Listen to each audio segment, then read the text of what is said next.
falar mais em termos de sabedoria do que propriamente nas coisas comuns do dia a dia.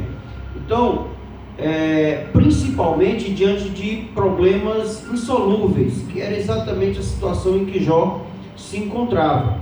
Ele cai em desgraça, perde tudo, e os amigos que vêm para consolá-lo ou para dar uma palavra para ele, na verdade, eles afligem mais a vida de Jó, porque eles vêm carregados com as suas teorias, com as suas crenças, sua teologia, e acaba causando maior aflição para Jó. Por quê?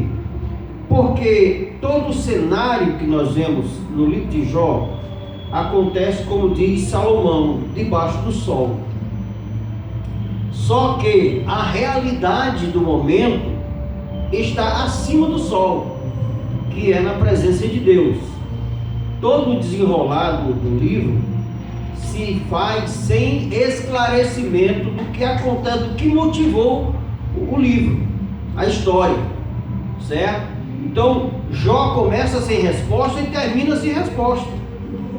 Deus nunca vai chegar e dizer: olha, meu filho, eu estou fazendo isso, porque aquilo e tal, me desculpa. Nada disso. Deus vai sempre fazer a sua vontade, estabelecer o seu critério, o método ele escolhe e pronto. É exatamente o que nós vamos ver nessa leitura de hoje. Deus não se revela para dar esclarecimentos, não é aqui Deus sendo convocado pelo STF lá do Oriente para dar satisfação das suas atitudes. É exatamente aqui que ele coloca os Jó e os amigos em xeque, porque todas essas perguntas, né, Jó faz em torno de 37 perguntas a Deus durante o livro, e Deus descarrega 47 perguntas sem resposta. São perguntas retóricas. Então, nesse momento aqui, ele se vê numa situação sem saída, porque toda pergunta que Deus faz, ela não tem resposta no nível humano. Ela vai ter apenas resposta em Deus, e ele mesmo não vai dar essas respostas, né? Então a Bíblia, ela não está para dar satisfação das ações de Deus. Ela está apresentando as ações de Deus e que os homens creiam pelo que ele fala e pelo que ele é. Como nós vemos, por exemplo, no livro de Gênesis diz: criou Deus os céus e a terra. E ponto final. Não vai dizer: Deus criou por causa disso, porque aquilo, porque deu na telha, não. Ela simplesmente diz e continua afirmando. Está dito, né? Então ele vai continuar expressando aquilo que disse anteriormente. Então, no caso aqui, como Jó quis fazer com que Deus sentasse no banco de réus, como os amigos de Jó queriam que eles ficassem diante deles para dar satisfação, Deus disse: tudo bem, vamos lá. E aí, como o trato, vejam bem, o trato de Deus era com Jó e não com os amigos de Jó.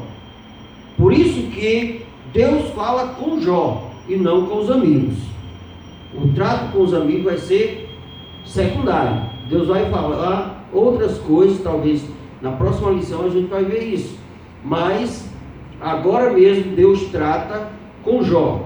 E aqui nós vamos ver que pior do que Deus se calar é quando ele volta a falar. Porque na verdade Deus, quando se cala, ele tem uma motivação.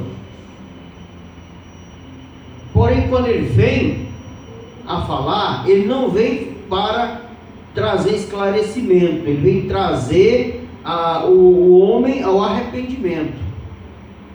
Então, no caso aqui, nós vamos ver em vários momentos da história de Israel essa questão. Por exemplo, quando no livro dos Juízes, né, nós vamos ver 7 quedas, 7 levantes, 7 arrependimentos, 7 restaurações, num processo, num ciclo vicioso.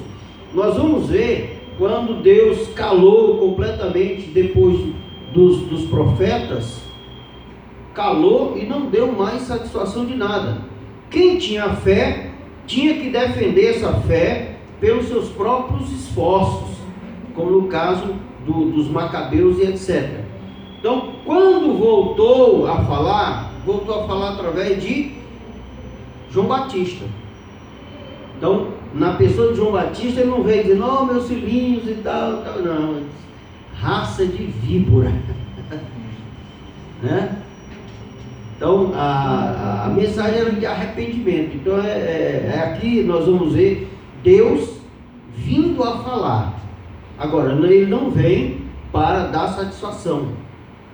Existem muitas pessoas que dizem assim, que Deus não faz nada sem revelar os seus feitos. Mas não é em termos de satisfação, é em termos de antecipar para quando acontecer, as pessoas creem verdadeiramente que Ele falou.